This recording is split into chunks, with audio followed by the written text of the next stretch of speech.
13.2 का दूसरा प्रश्न है और दूसरा प्रश्न में क्या करना है, आयतन याद करना है। पहले थोड़ा सा यहाँ पर लिख देते हैं प्रश्नावली क्या है। 13.2 हो गया और प्रश्न नंबर 2 है, इसको हमें हल करना है।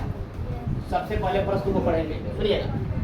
इससे पहले वाले अध्याय में आप लोगों ने देखा होइएगा, प्रश्न था और प्रश्न के बगल में आकृति था, यानी कि आकृति आपको बनाना नहीं था, आकृति उसके बगल में दिया था, क्योंकि आपको शुरुआत, आप लोग वहाँ पे शुरुआत कर रहे थे, आपने उसको बनाया, आपका माइंड उतना डेवलप हुआ कि अब क्या कर सकते हैं, आप भाषा को पढ़ेंगे और फिर क्या करेंगे, आकृति बनाएंगे और फिर उस आकृति का क्या करेंगे, आयतन या फिर पृष्ठीय क्षेत्रफल ज्ञात करेंगे।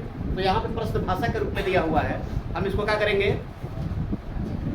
पढ़ेंगे और पढ़ करके क्या करेंगे, आकृति, और कैसा आकृति बनाना है, ठोस बनाना है, और फिर उसके बाद से क्या करेंगे, उसका आयतन ज्ञात करेंगे। देखिएगा, कह रहे कि एक इंजीनियरिंग के विद्यार्थी रचेल से एक पतली एल्युमिनियम की शीट का प्रयोग करते हुए एक मॉडल तैयार करते हैं, जो क्या है, कह रहे कि एक बेलन के आकार का है, जिनके दोनों सिरों पर एक शंकु जुड़ा हुआ है। सुनिएगा, दो शंकु जुड़ा हुआ है। कह रहे कि इंजीनियरिंग के विद्यार्थी है जो एक मॉडल बना रहे हैं। क्या बना रहे बालक, मॉडल। और मॉडल कैसा है, तो एक बेलन के दोनों सिरों पर शंकु लगा हुआ मॉडल है, यानी कि वो बेलन है, जैसे यहाँ पे देखिएगा सेट में, और उसके दोनों सिरों पर क्या है, यहाँ पे देख सकते हैं ना। अब हमारे पास क्या है, शंकु एक ही है, एक बेलन हो गया, और इसके एक सिरे पर क्या है, इधर शंकु है, तो फिर ऐसा ही शंकु इधर भी लगा हुआ है, और उससे क्या हो रहा है, एक मॉडल बन रहा है। और ये मॉडल बना है किससे, एल्युमिनियम की पतली शीट से। अब देखिएगा, इधर भी एक है, क्या तक आएगा, इसको अगर हम निकाल के इधर करते हैं, ठीक है ना, ऐसे कल्पना कीजिए किस तरह का आकृति होगा। फिर क्या रहेगी, इस मॉडल का व्यास, यानी कि मॉडल में जो बेलन आ रहा है और फिर मॉडल में क्या आ रहा है, शंकु आ रहा है, इन दोनों का व्यास कितना है, 3 सेंटीमीटर। कितना व्यास है, और इस मॉडल में जो शंकु लग रहा है, उस नहीं, संपूर्ण मॉडल की लंबाई कितनी हो रही है, 12 सेंटीमीटर। और इस मॉडल में जो शंकु लग रहा है, उसकी जो अगर हमें ऊंचाई देखें या फिर लंबाई देखें तो कितना है, कह रहे यहाँ पे कि 2 सेंटीमीटर है। तो कह रहे कि जो मॉडल बन रहा है उसमें हवा का आयतन कितना होगा, और उसको क्या करना है, लगभग में ज्ञात करना है। कर ना, यहाँ पे बनाए गए मॉडल में हवा का आयतन ज्ञात कीजिए। और क्या है, यहाँ पे बाहरी सिरों को कह रहे कि नगण्य मानते हुए, ठीक है। तो हमें क्या करना है, जो मॉडल बनाया जा रहा है उसमें हवा का आयतन ज्ञात करना है। फिर सुनिएगा मॉडल बनाया कैसा, देखो बात इधर, एक बेलन है बच्ची, और बेलन के दोनों सिरों पर एक शंकु लगा हुआ है, और संपूर्ण मॉडल की लंबाई कितनी है, 12 सेंटीमीटर, समझ रहे हो। और कह रहे कि जो शंकु लगा हुआ है उसका ऊंचाई कितना है, 2 सेंटीमीटर, और शंकुआकार भाग एवं बेलनाकार भाग की त्रिज्या कितनी है, अच्छा व्यास कितना है, 3 सेंटीमीटर। तो कह रहे कि इस प्रकार जो आकृति बन रहा है उसमें क्या करना है, हवा का आयतन ज्ञात करना है। ध्यान दीजिए, पहले हम आकृति बना लेते हैं, फिर उसके बाद से बनाएंगे इसको।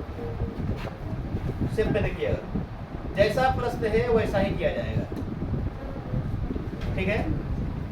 मॉडल एक बना देते हैं, क्या बनेगा मॉडल, क्या बनेगा मॉडल,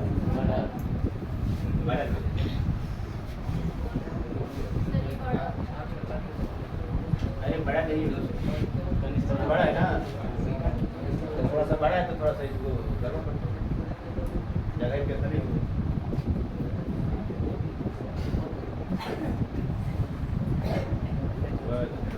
सही है, अब सही है। सुनिए,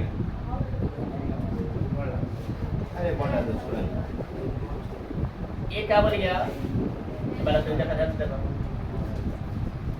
ये हम पहले वो मॉडल बना रहे हैं, ठीक है ना। ये बेलनाकार भाग बन गया, क्या बन गया बालक, ये बेलनाकार भाग बन गया, और इसी बेलनाकार भाग के दोनों सिरों पर क्या लगा हुआ है, एक शंकु लगा हुआ है। देखो, जो आकृति बना लिया समझ लीजिए कि वो सवाल बना लिया, और जिससे बालक आकृति नहीं बना सवाल वाला प्लस बस कुछ वाला हाँ। देखो कितना सुंदर बनाया जा रहा है। आकृति बन गया, समझ लो कि सवाल बन गया। मेंसुरेशन का वाला यही फॉर्मूला है। ये क्वेश्चन को बना लिए और इधर फिर क्या करना है, इधर ही वाला के स्वरूप बनाना है। यही तो प्रश्न कर रहा है कि जो बेलनाकार भाग है उसके दोनों सिरों पर क्या है, एक एक शंकु लगा हुआ है। एक क्या लगा हुआ है, जैसा कि हमने प्रश्न में यहाँ पे बनाया। सही है। अब देखिएगा, यही बच्ची इंजीनियरिंग के बच्चों ने क्या कर रहा है, मॉडल तैयार कर रहा है। ठीक है। इसकी बच्ची संपूर्ण लंबाई कितनी है, 12 सेंटीमीटर। इस आकृति की संपूर्ण जो लंबाई है वह है आपका 12 सेंटीमीटर। कितना सेंटीमीटर है, 12 सेंटीमीटर लंबाई हो जाएगा आपका, यहाँ से लेकर के और यहाँ तक। बात को समझ रहे हो। संपूर्ण लंबाई कितना है, 12 सेंटीमीटर। यहाँ पे लिख देंगे। अब देखिएगा, ये तो क्या है, बेलन प्लस से शंकु और फिर प्लस शंकु का कुल लंबाई है ना। अब इसमें क्या करेंगे, अभी आप लोग प्रश्न में देखिए कि इसकी त्रिज्या कितनी है। मॉडल का जो व्यास दिया हुआ है वह कितना है, 3 सेंटीमीटर। कितना सेंटीमीटर है, यहाँ पे भी ले लेंगे। ये लिख देखिए, इसमें शंकुआकार और बेलनाकार दोनों भाग आ रहा है। यानी कि यहाँ से कहाँ से वाला, यहाँ से यहाँ तक का जो लंबाई है वह कितना है। अब देखिए, तो 3 सेंटीमीटर है तो इसका आधा करेंगे तो त्रिज्या होगा, यानी कि 3/2 हम क्या कर लेंगे बच्ची इसका। और त्रिज्या किसका होगा, बेलनाकार एवं शंकुआकार भाग का त्रिज्या होगा। ध्यान दो सब लोग, इधर बराबर मतलब ही कह रहे कि शंकुआकार भाग की ऊंचाई कितनी है, ऊंचाई जो बच्ची है यहाँ पे, यहाँ से लेकर यहाँ तक ये है आपका 2 सेंटीमीटर और इधर भी क्या है 2 सेंटीमीटर। अब देखिएगा, अगर हम बेलन का ऊंचाई कहें कि बेलन का ऊंचाई कितना है, या बेलन का ऊंचाई ही होगा, तो बेलन का ऊंचाई कितना होगा, यही तो गड़बड़ है बच्ची। पूरा बच्ची जब ये 12 है तो 2 बच्ची इधर घटेगा और 2 क्या होगा, तो कुल ऊंचाई कितना बचेगा, 8 वही मेरी लंबाई होगा। ठीक है ना, ऊंचाई यहाँ पे ऊंचाई दिया जाए तो बेलन बेच होता है। ठीक है ना, तो ये क्या हो जाएगा, ये लिख देंगे h बराबर हम 8 सेंटीमीटर। 8 सेंटीमीटर कहाँ से आ रहे देख रहे हो, क्योंकि आकृति के संपूर्ण जो लंबाई है उसमें से 2 सेंटीमीटर इधर घट गया और 2 सेंटीमीटर क्या हो गया, क्योंकि जब बेलन का हम आयतन निकालेंगे तो उसमें h लगेगा ना, तो h हो जाएगा हमारा 8।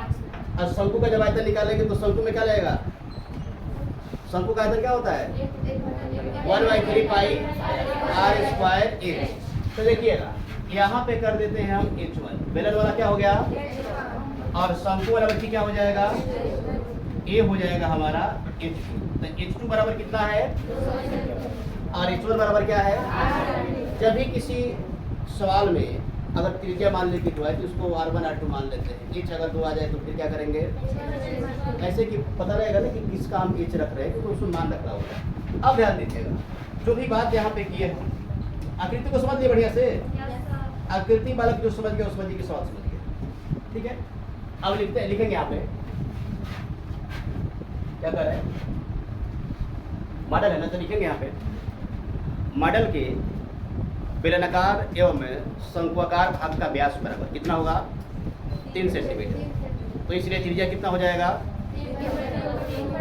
3/2 सेंटीमीटर, यानी कि 1.5 भी लिख सकते हैं। और फिर क्या लिखेंगे, शंकुआकार भाग की ऊंचाई h बराबर कितना होगा 2 सेंटीमीटर और बेलनाकार भाग की ऊंचाई 8 सेंटीमीटर। देखिएगा,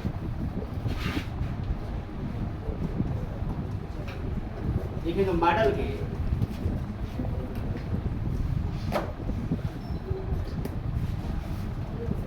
बेलनाकार एवं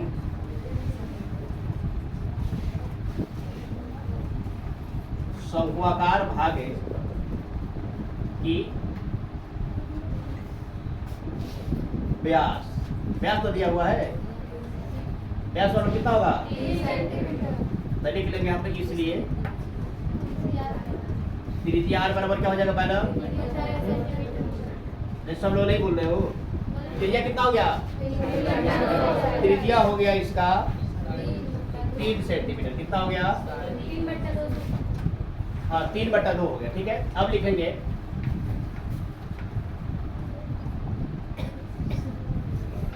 शंक्वाकार भाग की क्या लिखेंगे? ऊंचाई कितना है बच्ची?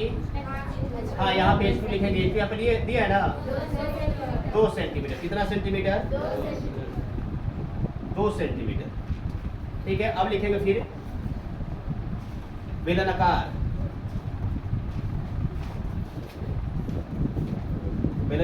भाग की हाँ ऊंचाई h1 बराबर क्या होगा? 8 सेंटीमीटर। कितना होगा? अब यहाँ पे एक बात आप लोग ध्यान दीजिएगा। अब लिखेंगे संपूर्ण मॉडल में हवा का आयतन बराबर। यही प्रश्न कर रहा है कि जो इंजीनियरिंग के बच्चों ने जो मॉडल तैयार किया उसमें क्या करना है? हवा का आयतन हमें ज्ञात करना है। तो लिखेंगे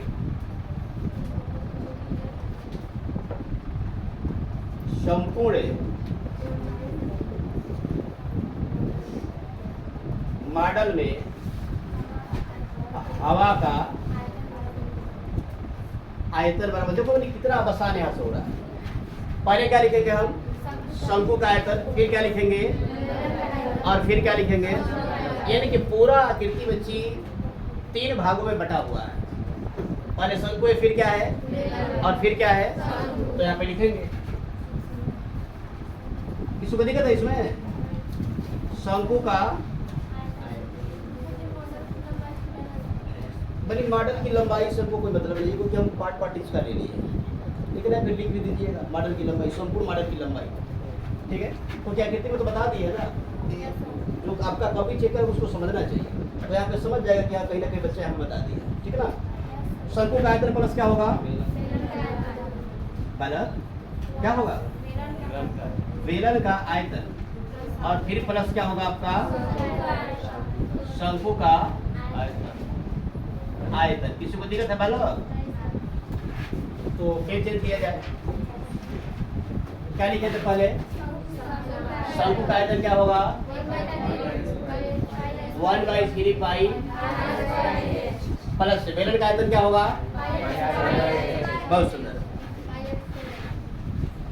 पाई r² इंच। और प्लस क्या होगा फिर? पाई r²। देखिए बच्चे यहाँ पे गलती कर देते हैं।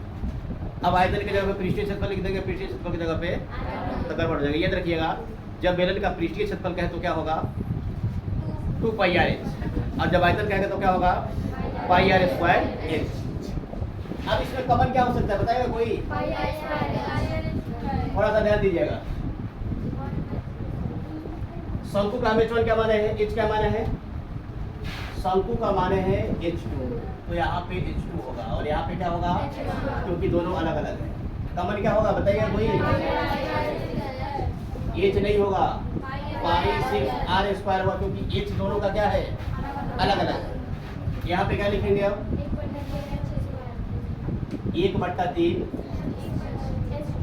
h2 होगा। 1/3 गुणे क्या लिखेंगे? प्लस से यहाँ पे क्या होगा? और फिर यहाँ पे h2। सही है। पाई का मान लिखना है 22/7 दे रहा है ना।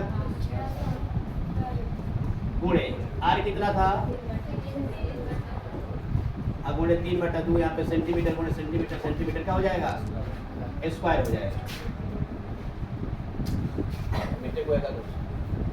सुनिएगा 1/3 हो गया।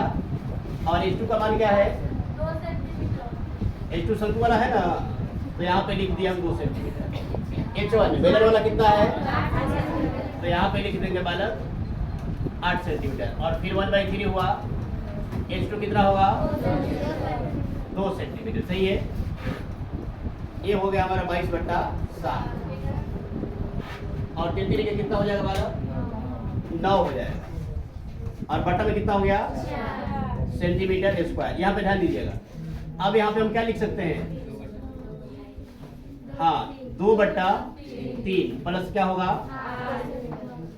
और फिर प्लस क्या होगा, सेंटीमीटर का सेंटीमीटर। ध्यान दीजिएगा 22 बटा कितना हो गया 7, और 9 बटा कितना,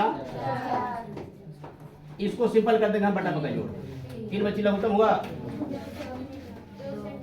3 में 3 से भाग दिए एक बार में, 1 से गुणा होगा, 2 सेंटीमीटर हो गया, ये कितना होगा, 3 बार में भाग लेगा ना, तो 8 में 3 से गुणा करेंगे, कितना हो जाएगा 24 सेंटीमीटर। ये कितना होगा फिर 2 सेंटीमीटर। किसी को दिक्कत है यहाँ पे, बहुत सुंदर,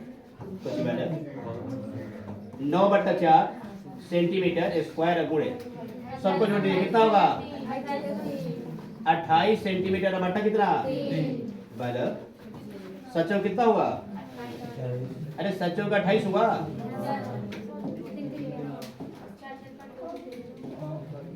सुनिए ये सचो का 28 हो गया ना 4 बार में, और 4 से 4 बराबर खत्म, अब 3 से कौन चीज, 3 3 का 9, क्या बच गया हमारा 22 गुणे 3 सेंटीमीटर। क्यों क्यों ना होगा बनी, यहाँ पे स्क्वायर और फिर क्या है यहाँ पे सेंटीमीटर है, यानी कि जब 22 में हम 3 से गुणा करेंगे क्या निकलेगा 66 सेंटीमीटर क्यूब। यानी कि इंजीनियरिंग के बच्चों ने जो एल्युमिनियम की पतली शीट से जो मॉडल तैयार किया था उसमें हवा का आयतन कितना होगा 66 सेंटीमीटर क्यूब। मॉडल बच्ची कैसा था, प्रश्न में देख रहे हो यहाँ पे मॉडल क्या था, बेलन के दोनों सिरों पर एक शंकु लगा हुआ था, ठीक है। आसानी से हमने पहले क्या किया, प्रश्नों को पढ़ा, प्रश्नों को पढ़ करके आकृति बच्ची बनाया, फिर उसमें महत्वपूर्ण तथ्यों को रखा, और फिर उसके बाद से क्या किया, उसका आयतन निकालना। आयतन निकालने के लिए क्या किया, शंकु का आयतन प्लस बेलन का आयतन प्लस क्या हो गया शंकु का आयतन, और इस प्रकार क्या हो गया हमारा, एक स्क्रीनशॉट इसका ले लीजिएगा, ये पार्ट हो गया, और फिर इसके बाद से इसका दूसरा पार्ट, ठीक है। तो ऐसे ही गणित के प्रश्नों को सरल एवं आसान भाषा में यदि आप हल करना चाहते हैं तो एक बार आप हमसे जुड़ के देखिए, आपको मुड़ के देखना नहीं पड़ेगा।